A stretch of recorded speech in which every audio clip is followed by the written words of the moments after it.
Since the 1850s, access deer or Chital have been in the United States. Why were they brought in?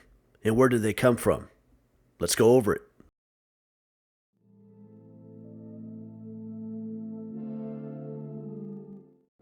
Axis deer are native to the country of India and have been exported throughout history all over the world. Countries included, but not limited to, Australia, Argentina, Brazil. Concerning the United States, axis deer were imported into Florida, California, Hawaii, Mississippi, and Texas. Axis biology. Axis does weigh on average from 90 to 150 pounds, while axis bucks weigh from 150 to 250 pounds. Although peak season for rut or breeding is June or July, they do breed year-round. Does go into estrus multiple times a year. Axis deer forb, graze, and browse. Concerning the United States, axis deer versus white-tailed deer. Axis and white-tailed deer cannot crossbreed. Both breeds grow and shed their antlers annually. Axis deer herd, unlike white-tailed deer. This is a video from Texas. Look at the axis buck controlling the herd. Very low buck to doe ratio in these herds. Axis deer will reproduce faster than whitetail because they reproduce year-round. In addition, they are less susceptible to diseases that affect white-tailed deer. Axis deer will outcompete white-tailed deer because white-tailed deer only forb and browse, while axis deer forb, browse, and graze. Axis deer are susceptible to cold. For example, this picture taken in 2021 in Texas from a sustained freeze for a week. It killed thousands of axis deer. Native white-tailed deer in Texas were not affected by this weather snap. Related to hunting, axis deer prefer valleys, dry creek beds, and other low-lying areas related to topography, and not hilltops or rough terrain. Axis deer are also well known for their venison or meat quality and taste. It is considered some of the best tasting venison. The first importation of axis deer into the United States occurred around 1860 of 8 axis deer in the islands of Hawaii, Maui, and Molokai.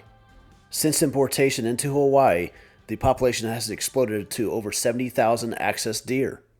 From the original gift of 8 axis deer, the population has exploded to a point of a state emergency. According to the state of Hawaii, the invasive species has become a non-sustainable population and has devastated pastures, vegetation, habitat, agriculture, and has spread diseases. Per Hawaii Department of Land and Natural Resources, Hawaiians need to reduce the population of axis deer, but have no desire to eradicate them.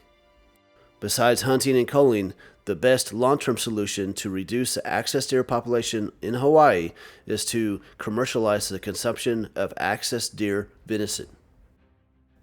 Maui New, a company out of Hawaii, is on the forefront of harvesting axis deer venison. Their goal is to balance the axis deer population in Hawaii, benefit their communities, and also provide axis deer venison across the world for consumption. In order for the venison to be approved for human consumption, it has to go through a rigorous process. Per Maui New, when an axis deer is harvested through hunting, a USDA inspector must be with them at all times. A USDA vet has to check all remains to make sure it's healthy and that it was harvested humanely. And then 2 USDA personnel have to check each carcass to make sure that they're safe for human consumption. Through House Resolution 59, the state of Hawaii is trying to request the Department of Agriculture to develop a certification program for hunters to become certified inspectors in order to inspect their own game for sale. In the mid-1990s, the state of Hawaii had its own meat inspection program, but due to budget cuts and staffing, it was discontinued and the USDA took over.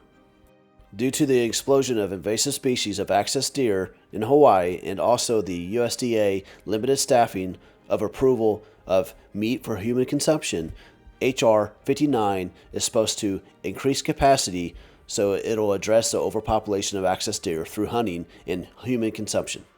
Currently in the United States, the largest axis deer free-range population is in Texas. The axis deer range is over 92 counties, and the population is estimated to be over 125,000 animals at this time. The Keene Ranch and the Wyo Ranch were some of the first ranches to bring in exotic game across the world into Texas around 1920. Exotic game were brought in for conservation efforts and also an alternate way for large ranches to earn income. Axis deer are the second largest large mammal invasive species in the state of Texas behind feral pigs. Axis deer are a direct threat to whitetail habitat. Many axis deer are contained by high fence like this fence here, but the majority of axis deer population in Texas is free range or not contained by fence. In addition, the main axis deer population in the state of Texas is west of the I-35 corridor in the Edwards Plateau and other regions. JamesBigleyRanches.com, link below, crowdsources data through our community comment section of confirmed sightings of axis deer to receive live updated ranges in the U.S. Go to this page for the only live interactive mapping across the United States for axis deer range. Per TPWD, or Texas Parks and Wildlife Department, a axis deer is a non-game species. Since this animal is considered an invasive species, it can be hunted year-round, there's no bag limit, and a hunting license is required. And of course, you have to have permission of a landowner to hunt, own your own land, or lease land to hunt axis deer. As always, thank you for watching. For all things history, ranches, wildlife, and other topics in North America, please subscribe to us. Comment below for requested content, and if you've seen axis deer that is low fence, no matter what state, please let us know and what county it was sighted in.